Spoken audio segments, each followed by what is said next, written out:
এটা আছে কিমে চিন্তা কৰছি এই ৰহয় এই মোক যে পক্ষীয়ে কৈছি পক্ষীয়ে কোৱা মতে সেই নিয়মটো এইটোৱে নেকি হ'ব পাৰে গতিকে মই অলপ চাব লাগে এই বুলি ভীমে দুই এক খোজকে আগুৱাই গৈছি আগুৱাই যাই এতিয়া নিৰখি চাইছি চাৰিটা দেখা পাইছি হয় উভয় নেউলো নেউ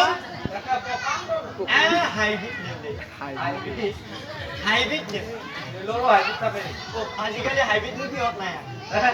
আজিকালি হাইব্ৰিড চবত তো বেৰিছে ৰঙালাওত চাবি জলকীয়াত চাবি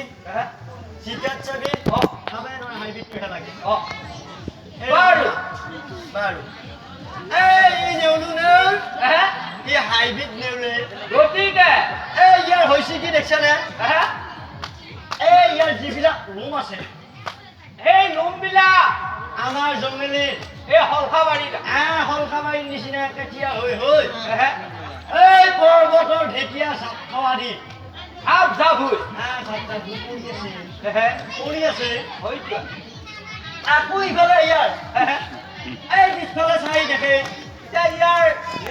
যিডাল নেজ আছে নেজডাল একেবাৰে এই উল্টি একেবাৰে আকাশত পানীৰ গছা মাৰা দি এবাৰে সিংহ শুই আছে ভীমে চিন্তা কৰিছে বাপ্পা ঐ আৰু ইয়াৰ দেহাটোৰ ফালে লক্ষ্য কৰি এতিয়া ভীমে দেখে বাপৰে বাপ ই যদি এই মোৰ ওপৰত পাৰ হৈ যায় তেতিয়া মই পাণ্ডৱৰ ঘৰৰ ভীম হলিও মোক একেবাৰে ক'ত বা ইয়াত ঠাং লাগি মই ক'ত পৰো ঠিক নাই ক'ত বা পৰো ঠিক নাই এই বিলত তাৰ আটাগুৰা গতিকে চিন্তা কৰি ইয়াক দেখাত বোধে এবাৰে চিন্তাখন লাগি বাপৰে বাপ বাৰু ইয়াক কি ৰকমে এতিয়া মাতা যায় মই যদি ইয়াক ডাইৰেক্ট যায় নেউল বুলি মাত লগাওঁ কি বা ভাবে গতিকে মই যদি ইয়াক অলপমান সম্বোধন দি মাতবা পাৰো তেতিয়াহ'লে ই অলপ ভাল পাবই এই বুলি কি কৈছে ইটা আগুৱাই গৈছে যাই এক খোজ দুই খোজকে চিন্তা কৰি যাই আছে এতিয়া বপুৰা নেউলৰো হৈছে কি ইয়াৰ দাগা আৰাসমূহ হৈছে কাৰোবাৰ ঢেকী মানুহ কাৰোবাৰ বাহাতৰ চুট দিয়া মানুহ হৈছে এই সময়তে নেউলে লাহেকে আগদা বাটত দাঙি এতিয়া লাহেকে কাটিছি আগদা বাটত দাঙি চাইছি এতিয়া চাই দেখে ইফালে ভীমৰ এই গাপাত যাৱা শব্দ এই নেউলৰ যাই কাণত এতিয়া নেউলে লাহেকে বাটত দাঙি চাই দেখে বাপৰে বাপ একেবাৰে কিবা এটা এই ভীমৰ যিডাল হে চেহেৰা আঠিয়া কলৰ বুঢ়ান লাগে ভৰিবিলাক আঠিয়া কলৰ বুঢ়ান লাগে এতিয়া আপত্তি দেখা পাই নেউলে চিন্তা কৰিছি সাংঘাতিক বাবদ আছে তেতিয়া নেউলে কৈছি ভাই মনুষ্য কয় আকাশৰ পৰা আহিলি নে মাটি ফুটি উগাইছা এই মাটি ফুটি উগালি এহঁতে ক'ৰ পৰা আহিলি তই তই য'তে আছা যে এই বুলি নেউলে মাত দিলা ভীমে চিন্তা কৰি চাওঁ এই নেউল হলেও পশু জাতি হলেও ইয়াৰ শাস্ত্ৰ ইয়াৰ আছে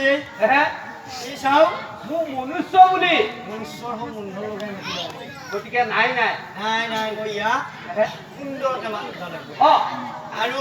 ইয়াক ক'ব লাগিব এই সংস্কৃত ব্যৱভাষা এই নেউলৰ নাম বোলে নকুল দাদাই মোক কৈছিল গতিকে মই ইয়াক নেউল বুলি নামাতি এই নকুল বুলি যদি মাতো ইয়াৰ মনটো অলপমান ভাল লাগছে এই বুলি কি কৈছি এই চিধাই লাহে কৈছে ভাই নকুল চাওঁ ইমান মোক দাবী ধমকি কিয় যাব মই এতলৈকে কিয় আহিছো সেই কথাটো তই সুধি লৈছো আৰু শুনি লৈছো মই তোক বিচাৰি একেবাৰে বিচাৰি তোক বিচাৰি মই এইখিনি পাইছো আহি কথাটো হ'ল তই শুনছানে নাই শাস্ত্ৰত এই যে পাণ্ডৱৰ ঘৰৰ কথা বনাই ফুৰিব লগা হ'ল যে বনাই ফুৰিলো এই তেতিয়া আমি যে সেই ভগৱানক বনত উপস্থিত হলো আৰু সেই ভগৱানক বনত যাওঁতে এই অৱস্থাত এই পুণ্ডৰীক আগে আহি কোনোবা বোলে পুণ্ডৰীক নামে নাগে আহি মোৰ ভাই আৰু মই যেতিয়া মই পহু মাৰি আকৌ ঘূৰি আহোঁ তেতিয়া মোক গছৰ ওপৰৰ পৰা পক্ষী এটাই মোক কৈছিল বোলে এই ভাই ভাইজাসকলক জীয়াব লাগিলি এই সঞ্জীৱনী মণিটো সঞ্জীৱনী মণিটো আনি জীয়াব আৰু সেই সঞ্জীৱনী মণিটো এই আছে পাতালত পাতালপুৰত নাগৰজা ধৃতৰাষ্ট্ৰ থানত সেই মণিটো আছে আৰু বোলে তোৰ সহায়তহে মই সেই মণিটো আনিব পাৰিম গতিকে ভাই তই ইমান নকৰিবি আৰু তই ভাই যদি এইখিনি উপকাৰ কৰি দিব পাৰা তেতিয়া আমি এই সম্বন্ধখিনি এৰি থৈ নাযাওঁ এই আমাৰ একেবাৰে সৰু ভাইটোৰ নাম হ'ল আমাৰ ভাই এটাৰ নাম হ'ল নকুল আৰু তোৰ নাম হ'ল নকুল গতিকে নামে ৰাখি লৈছে যেতিয়া আমি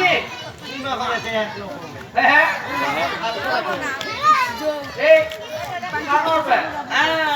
5 কেজি মান আটা আনিম আটা তাতে অলপ চুজি আনিম তাতে অলপ পানী আনিম দিয়ে কেনে লেটৰ বেটৰ কোনোবা খান্দা দি কমে লেটৰ বেটৰ গতিকে ভাই ভাই যাবি ধমকিব নালাগে মোক এইখিনি উপকাৰ ইটা বেট নেওলে চিন্তা কৰিছ এই পাকে অন্তৰে নিনি মোক